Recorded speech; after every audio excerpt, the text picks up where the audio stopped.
Can you believe it? When this EV came back for maintenance after 100,000 kilometers, the technician removed the tires and found the brake pads were still 90% new. The brake discs, due to lacking intense friction for so long, were even covered in a thick layer of rust. Could it be that this generation of EV owners are just braver and don't step on the brakes while driving? Of course not. This is because they are using an invisible force to stop the car. This force is so powerful that it can completely replace over 90% of braking needs in daily driving. Today, we are going to do a hardcore teardown of this miraculous kinetic energy recovery in EVs, commonly known as the electromagnetic brake. Just how terrifying is its stopping power? But before we uncover the physics behind this mysterious force, let me give you a high energy warning. The hardcore truth we'll mention today. Shortly, we will show you actual test data from authoritative agencies to show you that during full kinetic energy recovery, it instantly generates a terrifying power of nearly 300 kilowatts. You should know, this power is several times stronger than superchargers at highway rest stops. But here comes the question. When such massive currents instantly surges back into the battery, according to the laws of physics, it should generate a fatally high polarization temperature. Why doesn't your car's chassis catch on fire? Even more bizarrely, why is it that during a winter cold wave, or when you just fully charged your car and are ready to leave, this powerful braking force suddenly disappears, making you feel like you are coasting in neutrals and almost unable to stop? Hidden behind this is actually a limit-pushing game, played by engineers between thermodynamics and battery chemistry. To fully understand this, the content will be very hardcore. If you're ready, let's start immediately. To unravel these mysteries, we must first understand, when you release the accelerator, where does this force that pins you to your seat actually come from? In the traditional mechanical world, the engine outputs power, and the brake calipers use friction to decelerate the speed and kinetic energy you gain by burning gasoline when stopping at a red light are entirely transformed through intense friction between pads and discs into hundreds of degrees of waste heat dissipated into the air. This is an extremely energy-wasting process, but the logic of electric vehicles is completely different. Its core secret lies in the reversibility of the electric motor. This isn't actually some alien technology. If you understand industrial automation, in many high-precision machines, those high-power servo motors requiring millisecond-level precise stopping. Servo motors, like the common delta servo systems, use exactly the same laws of physics. EVs just magnified it countless times and put it on the road. When you step on the pedal, the battery outputs DC power, which is converted by the inverter into AC power for the motor, driving the wheels forward. At this time, it's a power outputting motor. However, when you release the pedal, the car, due to the massive inertia of over 1 or 2 tons, continues surging forward. At this moment, the wheels inversely drive the motor's rotor to spin. In this exact instant, the coils inside the motor frantically cut through magnetic field lines. It instantly transforms from a motor into a super generator. According to Lenz's law in physics, the magnetic field of the induced current generated by this action inherently carries a strong opposing resistance, trying to stop the relative motion that caused the current. In layman's terms, the generator produces immense operational resistance when generating power to counteract the rotation of the wheels. This invisible electromagnetic resistance is the braking force you feel. The harder you generate power, the greater this pulling force becomes. So, just how strong is this electromagnetic braking force? Let's not just rely on feelings. Let's look directly at instrument data from testing authoritative agencies. According to test records from Top Auto Media and the German Automobile Association, when a normal person drives a gas car smoothly in the city and lightly brakes to a stop at a red light, the measured deceleration roughly falls between 0, 1g and 0, 15g. But when we set the kinetic energy recovery of mainstream EVs to the maximum, which is the so-called one-pedal mode, and instantly fully release the pedal at 100 kilometers per hour, the maximum deceleration captured by instruments can actually reach 0 to G20, 3g. What does this mean? This means the force of energy recovery has far exceeded the force of your daily light braking, roughly equivalent to directly stepping down on 1/3 or even half of the physical brake pedals. This is why many people who are new to EVs, if they release the pedal too quickly with their right foot, will cause passengers to easily get motion sickness and nod their heads, because this deceleration force comes very directly and intensely. If you feel that as 3G deceleration doesn't sound shocking enough, let's look at it from an engineering data perspective, which is the power generation output. Taking Porsche's high-performance EVs as an example, when doing full kinetic energy recovery at high speeds, the maximum instantaneous recovery power recorded by the system is a whopping 290 kilowatts. This is a terrifyingly god-tier number. Many commercial DC fast chargers out there today, running at full power to charge one car, might only output around 100 to 200 kilowatts. In other words, in those few seconds when you release the pedal to slow down, your motor is using firepower exceeding a supercharging station, frantically converting kinetic energy into high-voltage current to pour into the battery. This reaction force, generated by the conversion of nearly 300 kilowatts of energy, is the ultimate source of what pins you to your seat, allowing you to slow down rapidly without pressing the brakes. At this point, we've answered the first question, which is how big the force is. The answer is big enough to handle the vast majority of deceleration needs in daily driving. Even when going downhill on a mountain road, this force can be relied upon to recover up to 15% to 20% of the battery charge. However, this immediately leads to today's core and most concerning questions. Since traditional brakes turn kinetic energy 100% into heat, and EVs turn kinetic energy into electricity to store, does that mean they won't generate heat? The answer is wrong. They still generate heat. And the heating mechanism is 100 times more complex than traditional brakes. In authoritative continuous heavy braking heat fade tests, the brake discs of traditional gas cars, after several full-force stops from 100 km per hour to 0, when measured with an infrared thermometer, often see disc temperatures soaring past 500 or even 600 degrees Celsius. The entire disc glows dark red at night. However, if we take an EV on a continuous downhill stretch of over 10 kilometers, using only kinetic energy recovery to control speed the whole way, without touching the physical brakes at all, when you reach the bottom, you'll find the EV's brake discs are almost maintained at a room temperature of 30 to 40 degrees. They might even feel cool to the touch. But this absolutely does not mean the heat vanished. According to the law of conservation of energy and the second law of thermodynamics, no energy conversion is 100% perfect. The heat has simply relocated, transferring to the motor, the inverter, and the most vulnerable part, the battery pack. We can break down the heat generation from energy recovery into three main scientific dimensions to discuss in detail. First is the heat generated by the motor itself. When the motor becomes a generator, it produces two types of heat loss. The first is copper loss. Any metal wire has physical resistance when hundreds of amps of current surge into the stator coils. According to Joule's law, the heating power equals the square of the current multiplied by the resistance.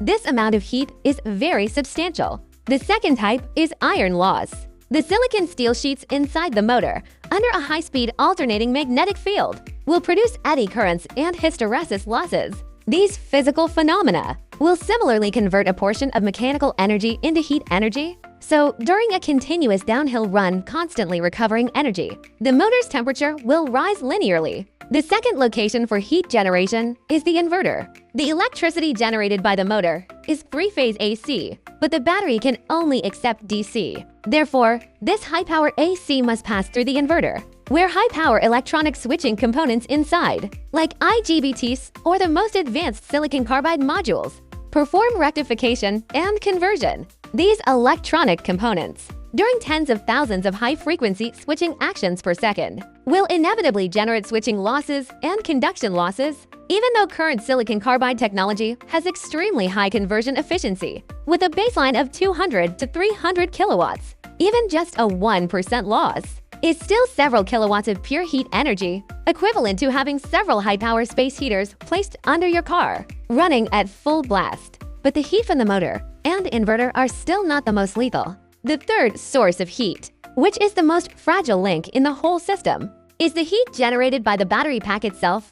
This is also the ultimate boss that EV engineers fight against every day. To understand why the battery heats up, we must shift our perspective to the microscopic chemical and electron levels. All heating phenomena ultimately cannot escape Joule's laws in physics, which is P equals I squared R. P is the heating power, I is the current, and R is the resistance. As we just said, the instantaneous current during kinetic energy recovery is huge, potentially reaching hundreds of amps. And current in the formula is amplified exponentially by squaring. So where is the battery's resistance R? The inside of a battery is actually full of resistance, which in engineering is called battery internal resistance. This internal resistance is divided into two main categories. The first is the purely physical ohmic resistance. Inside the battery are copper foil, aluminum foil, conductive agents, and liquid electrolytes for ions to swim through. Current passing through these materials is like a person running in water. It encounters physical friction and generates heat. But the truly scary one is the second type, called polarization resistance. This is a resistance created by a chemical traffic jam. The essence of charging a battery is lithium ions departing from the positive electrode, swimming through the electrolyte, and forcefully squeezing into the graphite layers of the negative electrode. When energy recovery generates hundreds of amps of massive currents, a sea of lithium ions instantly rushes towards the negative electrode. With the chemical reaction speed at which the negative electrode receives ions is limited. You can imagine an 8-lane highway suddenly converging into a toll booth with only 2 gates. Massive amounts of lithium ions all jammed at the door of the negative electrode, unable to enter. This severe traffic jam phenomenon, it is chemically called concentration polarization and electrochemical polarization. To resolve the traffic jam, the system must use immense energy to forcefully push these ions stuck at the door into the negative electrode. This extra consumed energy, in technical terms, is called overcoming overpotential, and this energy will ultimately all be converted into waste heat, trapped inside the tightly sealed battery pack. This leads to a very serious safety issue.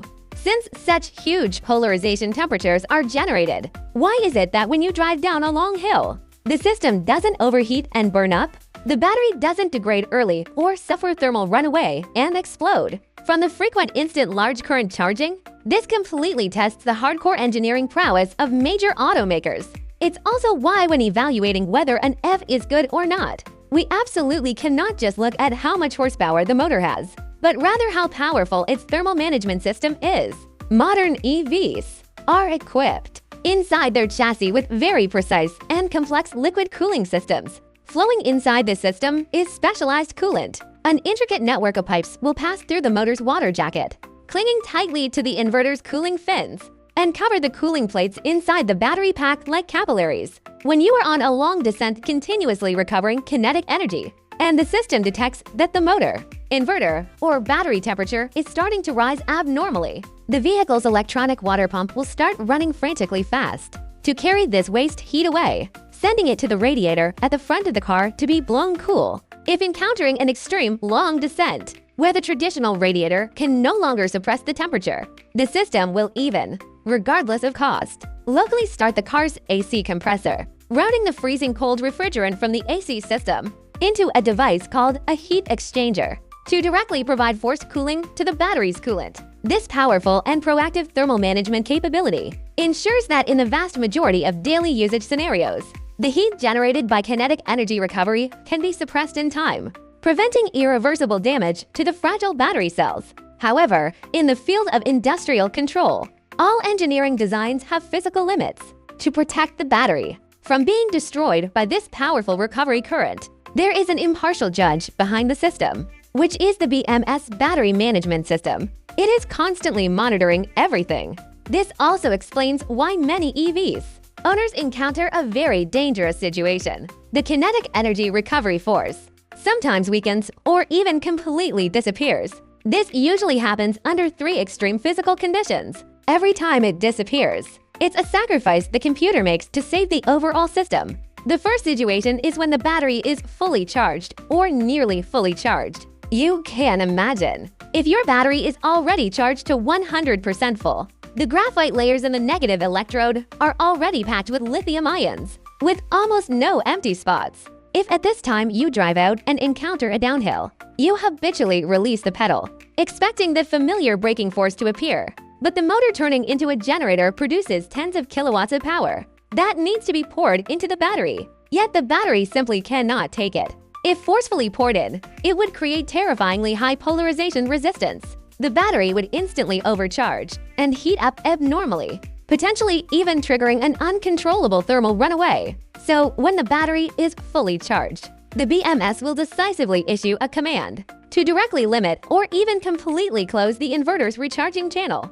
At this time, when you release the pedal, the car will behave just like a traditional gas car shifted into neutral, continuing to slide forward with no resistance. If you aren't mentally prepared to step on the physical brakes, it's extremely easy for a rear-end collision to occur. To solve this pain point, many advanced EVs manufacturers now introduce brake blending technology. When the system cannot provide electromagnetic resistance due to a full charge, the computer will secretly activate the hydraulic brakes for you, clamping the physical brake pads slightly to simulate the deceleration feeling of kinetic energy recovery, keeping your driving experience consistent. This is actually highly clever software and hardware integration. The second situation occurs in winter, when the battery is too cold. The lithium ions inside a lithium battery are delicate substances very afraid of the cold. In a low-temperature environment, the liquid electrolyte inside the battery becomes very viscous, just like putting honey in the refrigerator,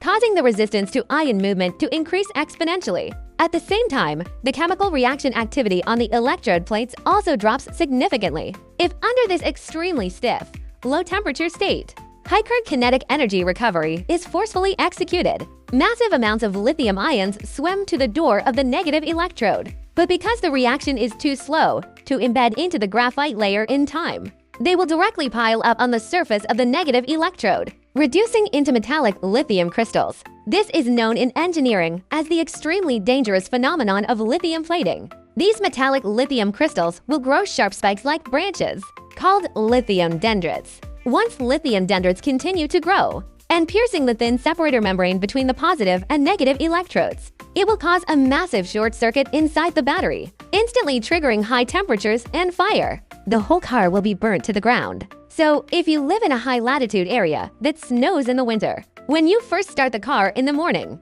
you will notice that energy recovery is almost zero. The system would rather have you step on the brakes more, and absolutely will not allow large current recharging at low temperatures.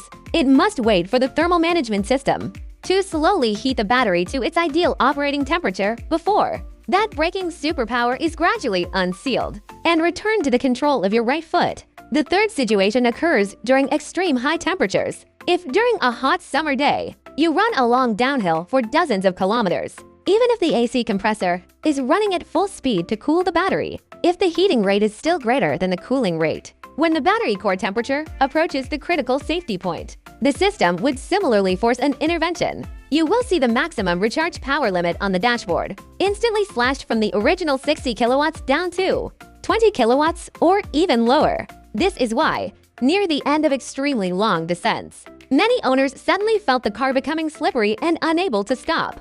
All these compromises are to ensure that the massive chemical bomb underneath your seat can operate safely and properly. Up to this point, regarding the source of the energy recovery force, the physical limits of heating mechanisms, and engineers' solutions, we have done a highly complete hardcore teardown. From traditional friction-generated heat to modern electromagnetic conversion, the progress of automotive engineering is actually a history of humanity constantly battling with energy conversion efficiency. Kinetic energy recovery is absolutely not just a power-saving feature meant to increase driving range.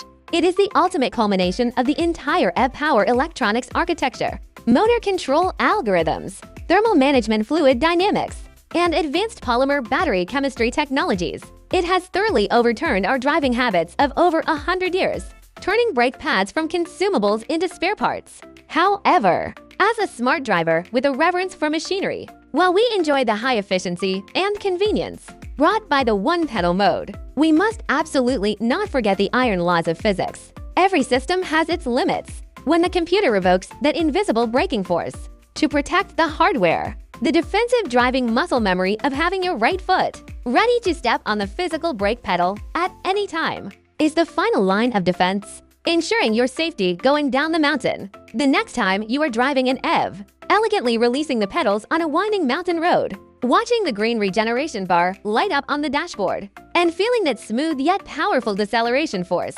safely bringing you into the corner. You will know that deep in the chassis where you can't see, the motor's magnetic field is flipping frantically. The inverter's chips are performing tens of thousands of calculations per second. The coolant is rushing through pipes at high speed, and billions of lithium ions are struggling back and forth in the electrolyte. This is such a precise, grand, and at the same time violently powerful microscopic physical collaboration. That's it for today's hardcore science popularization. If you feel this video helped you understand more deeply and thoroughly the unknown engineering principles behind EVs, please be sure to give me a like and share this video with friends around you who drive EVs or are interested in EV technology. This will be a huge help to my channel. Also, don't forget to subscribe to the channel and turn on the notification bell. In the future, we will continue to break down more hardcore knowledge about EVs, automation engineering, and cutting-edge technology. I am your engineer friend. See you in the next video. Bye-bye.